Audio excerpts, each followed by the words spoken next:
আসসালামু আলাইকুম রহমতুল্লাহি বারাকাতুহু। সুপ্রিয় দর্শক বৃন্দ, যে যেখান থেকে আমার এই ভিডিও দেখছেন,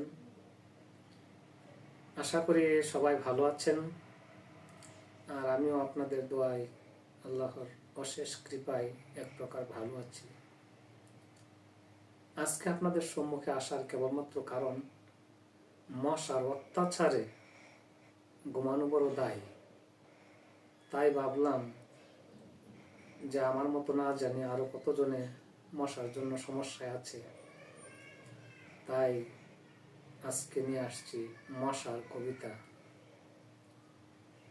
2006 সালে আমি যখন নরসিংদী জামিয়া কাছে নিয়ে লেখাপড়া করতাম, পাশাপাশি নরসিংদী সরকারি কলেজে পড়াশোনা করতাম, ঠিক সেই সময়ে আমার এই কবিতাটা লেখা ছিল।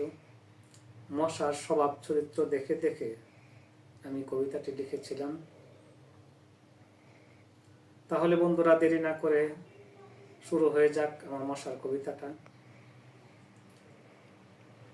মশা ছোট্ট একটি প্রাণী, নাম তার মশা। পড়তে চাইলে তার জন্য যায় না একটু বসা।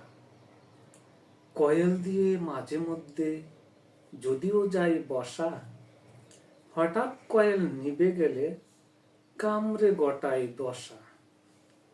সুইয়ের মতো আছে তার লম্বা একটি যন্ত্র, মানে না সে ধনী গরিব, মানে না কোনো মন্ত্র।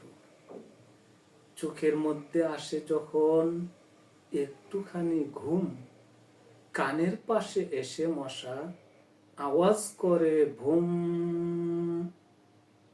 মারতে চাইলে যায় না মারা, হঠাৎ পুড়ে যায়। একটু পরে ঘুরে এসে আবার বসে গায়ে গায়ে বসে মারে কামড়, পেয়ে রক্তের বাস। তারে মারতে নিজ শরীরে কিলায় ঠাস ঠাস। মারতে পারলে মশাটারে পাই একটু সুখ, না মারতে পারলে তারে মনে লাগে দুঃখ। মশার অনেক প্রকার আছে এই জগতে ভাই, ডেঙ্গু মশা কামড় দিলে মানুষ বাঁচাই দায়।